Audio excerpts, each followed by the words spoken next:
33rd minute. Recent aviation news பார்த்திடலாமா?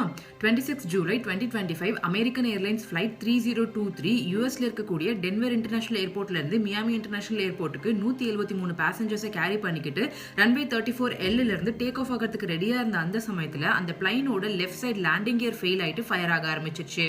127 not ஸ்பீட்ல VR அதாவது rotational ஸ்பீடுக்கு முன்னாடி இந்த பைலட்ஸ் இந்த பிளைனோட டேக் ஆஃப் அபார்ட் பண்ணிருக்காங்க. பேசஞ்சர்ஸ் இந்த பிளைன்ல இருந்து எமர்ஜென்சி எக்ஸிட் வழியா வெளியில வரத நியூஸ் சேனல்ஸ் எல்லாத்தையும் பார்க்க முடிஞ்சது.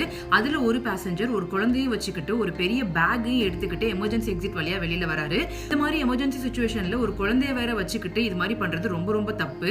உயிரை விட அவருக்கு அந்த பேக் தான் முக்கியம்னு தோணுச்சான்னு தெரியல. அது மட்டும் இல்லாத அவருக்கு பின்னாடியும் நிறைய பேர் இருந்துட்டு இருந்தாங்க. அவங்களையாவது அவர் யோசிச்சிருந்திருக்கலாம். இந்த மாதிரி ஒரு எமர்ஜென்சி சிச்சுவேஷன்ல பிளைன்ல என்ன பண்ணக்கூடாது அப்படின்றத இவர் தெளிவா பண்ணி காட்டியிருக்காரு.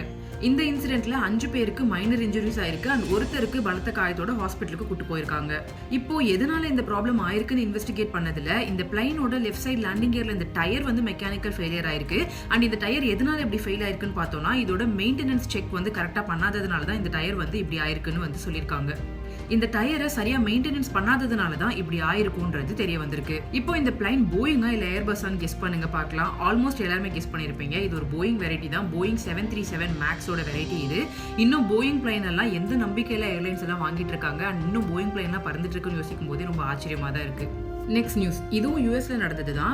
கல்ஃப் ஆஃப் அலாஸ்கா அப்படின்ற இடத்துல கோடியாக் அப்படின்ற ஒரு ஐலாண்ட்ல அலாஸ்கா ஏர்லைன்ஸோட ஒரு பிளைன் லேண்ட் ஆக ட்ரை பண்ணும்போது அந்த லேண்டிங் ரன்வேல 3 மான் குட்டிகள் ஓடிட்டு இருந்திருக்கு. பட் அந்த டைம்ல பிளைனோட ஸ்பீடை கம்மி பண்ணா பிளைனுக்கு டேஞ்சர்ன்ற காரணத்தினால பைலட்ஸ் வந்து ஸ்பீடை கம்மி பண்ணாம அந்த மான்குட்டியை அடிச்சு லேண்ட் பண்ணிட்டாங்க. பட் லக்கிலி பேசஞ்சர்ஸ்க்கோ இந்த பிளைனுக்கோ எதுவுமே ஆகல. இன்னொரு ஃபன் ஃபேக்ட் இதுல என்னன்னு பார்த்தோம்னா இதுவும் ஒரு போயிங் வெரைட்டி சேர்ந்த பிளைன் தான். அடுத்த நியூஸ் ஜூலை 22 நார்தர்ன் இட்டலியில பிரஷியா அப்படின்ற இடத்துல ஒரு குட்டி பிரைவேட் பிளைன் பிஸியா இருக்கக்கூடிய ஹைவேல ஸ்பீடா வந்து இடிச்சு கிராஷ் ஆயிடுச்சு. இதை ஓட்டுனது ஒரு 70 வயசு பைலட் அண்ட் அவரோட பார்ட்னரும் இதுல இருந்திருக்காங்க. இந்த கிராஷ்ல அவங்க 2 பேருமே உயிரிழந்திருக்காங்க. அது மட்டும் இல்லாத ஹைவேல இருந்த 2 பேருக்கு இன்ஜுரியும் ஆயிருக்கு இந்த பிளைன் கிராஷ்னால. இப்போ இந்த பிளைன் எதனால கிராஷ் ஆயிருக்குன்னு இன்வெஸ்டிகேஷன் ஸ்டார்ட் பண்ணிருக்காங்க. பட் இந்த பிளைன் வந்து கிராஷ் ஆகிற வீடியோ பார்த்து எக்ஸ்பர்ட்ஸ் எல்லாம் என்ன சொல்றாங்கன்னா இந்த பிளைனை பைலட் வந்து எமர்ஜென்சி லேண்டிங் ஹைவேல பண்றதுக்கு ட்ரை பண்ணிருப்பாரு. பட் பிளைனோட கண்ட்ரோலை ரீகெயின் பண்ண முடியாததுனால இது கிராஷ் ஆயிருக்குன்னு சொல்றாங்க.